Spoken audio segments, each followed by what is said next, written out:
I am currently a student of Islamic Studies, and currently I joined your Dawa training program. So sir, we are currently working against the atheism. तो एक atheist ने मेरे से सवाल पूछा जिसका मैंने जवाब दिया, but I am not satisfied कि रसूलुल्लाह सल्लल्लाहु अलैहि वसल्लम जब मदीना में आए तो वहाँ पर ज्यूइश कम्युनिटी कई सौ सालों से रह रही थी। तो आप सल्लल्लाहु अलैहि वसल्लम जब आए तो उन्होंने कुछ खिलाफ वर्जियाँ की, तो आप सल्लल्लाहु अलैहि वसल्लम ने उन्हें मदीना से निकाल दिया। और नऊज़ु बिल्लाह, मतलब कि आज तक हम मुसलमान वहाँ पर कायम हैं, उन्हें मदीना से मुल्क बदर, शहर बदर कर दिया गया। और आज जब इसराइल या ज़ोनिस्ट ने हमारे पैलेस्टाइन पर गलत कब्ज़ा किया, तो ये कब्ज़ा सही है, क्योंकि कल जब हमने उन्हें निकाला था तो वो आज जब हमें निकाल रहे हैं, तो इसमें मसला क्या है? ये मेरा सवाल नहीं है, मेरे से पूछने वाले एक दोस्त का सवाल है, ही इज़ एथियस्ट। अस्सलाम वालेकुम जी व्यूअर्स, आपने सवाल को समाअत फरमाया। क्वेश्चन जो यहाँ पे साहिल ने डॉक्टर साहब के सामने पेश खिदमत किया है, उसका ये सवाल था कि मेरे से एक दूसरा दोस्त सवाल कर रहा है जो कि एथिक्स रिलीजन से बिलोंग करता है, मतलब वो इस्लाम से वाबस्ता नहीं है। और उसने ये सवाल किया कि मदीना के अंदर जब आप सल्लम के दौर में अगर हिस्ट्री को पढ़ा जाए तो एक टाइम था कि जब मुसलमानों ने ज्यूश जो हैं, जिनको हम यहूदी कहते हैं, इनको मदीना से बाहर निकाल दिया था। तो आज 1450 साल के बाद कोई नया काम नहीं हो रहा, बल्कि वही इसराइली, मतलब जो यहूदी हैं, ज्यूश जो हैं, वो मुसलमानों को फ़लस्तीन से निकाल रहे हैं। तो इसमें हर्ज वाली तो कोई बात नहीं, मतलब वो अपना बदला ले रहे हैं। उस वक्त मुसलमानों ने निकाला था और आज वो मुसलमानों को निकाल रहे हैं।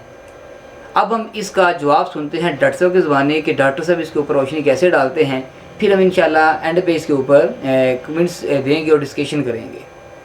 वीडियो शुरू कर जी, वीडियो शुरू करते हैं। भाई साहब को एक ऐसे से सवाल पूछा कि मोहम्मद सल्लल्लाहु अलैहि वसल्लम मदीना में आए और यहूद को निकाल दिए और उनका कब्जा कर लिए, तो फ़लस्तीन लोग जिस तरीके से अभी गाजा में घुस गए, सॉरी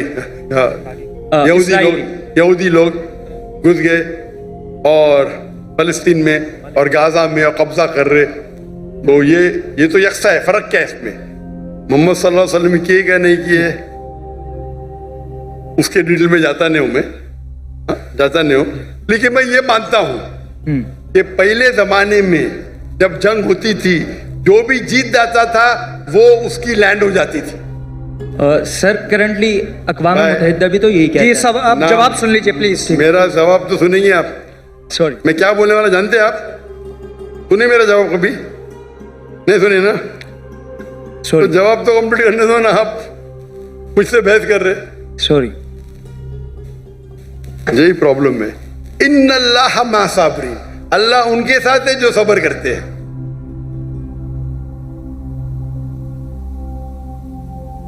आप अगर देखेंगे 100 years बैक, 100 साल बाद, 200 साल पहले, 300 साल पहले, सब जगह ये कॉमन रूल था, कॉमन लॉ था। अगर एक देश हमला करता है और जीत जाता है तो उसका होता है। दुनिया भर में ऐसा है, दुनिया भर में, हिंदुस्तान में हो या अमेरिका में हो या इन सब जगह। लेकिन जब वर्ल्ड वॉर आई ना, वर्ल्ड वॉर 1, वर्ल्ड वॉर 2, तो एक कानून बना, इसके बाद बाउंड्रीज बन गई।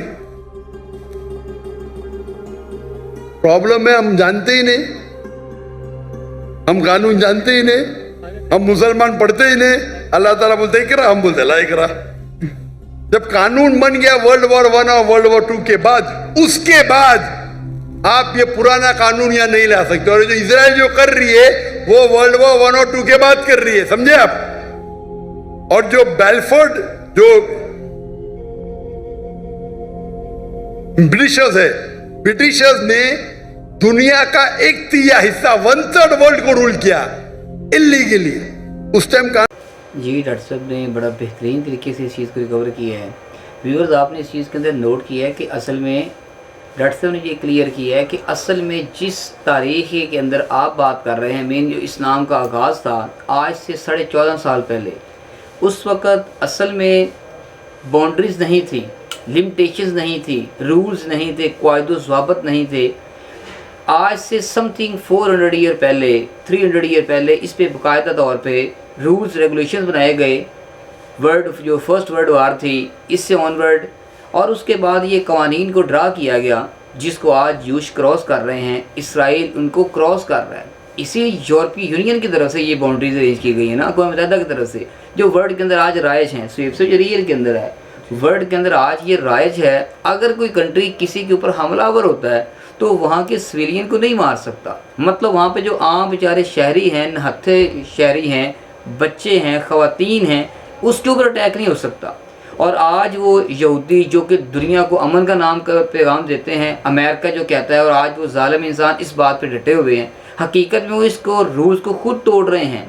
उन लोगों को तारीख़ का भी अंदाज़ा नहीं है, वो रूल्स को भी मतलब कट आउट कर रहे हैं। जो वर्ल्ड वार के बाद के रूल्स बनाए गए हैं पूरी वर्ल्ड के लिए, उनको भी तोड़ रहे हैं।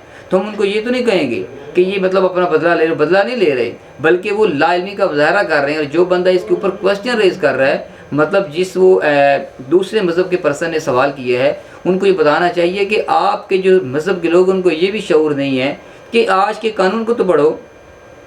आजकल नॉलेज क्या कहता है, हम दुनिया के अंदर जहाँ पे इस सिनेरियो में बैठे हुए हैं, ये चेंज हो चुका है, ये पहला टाइम नहीं है। अब ये ऑनवर्ड जो इस वक्त टाइम चल रहा है, इसके अंदर जो रूल्स रेगुलेशंस हैं उनके अकॉर्डिंग भी गलत है। मुस्लिम कम्युनिटी यूश तो ओवरऑल सेपरेट है। तो व्यूअर्स, डॉक्टर साहब ने बड़ा बेहतरीन तरीके से कवर किया है। मैं अक्सर ये बात करता होता हूँ, सवाल करते हुए या ओवरऑल डिस्कशन करते हुए हमें क्लियर होना चाहिए कि हमें जो हम सवाल कर रहे हैं इसका बैकग्राउंड क्या है, और जो ऑनवर्ड जिस टॉपिक पे बात की जा रही है क्या उससे मुतल्लिका डिटेल है भी या नहीं, और अगर नहीं है फिर इसको समाप्त करना चाहिए।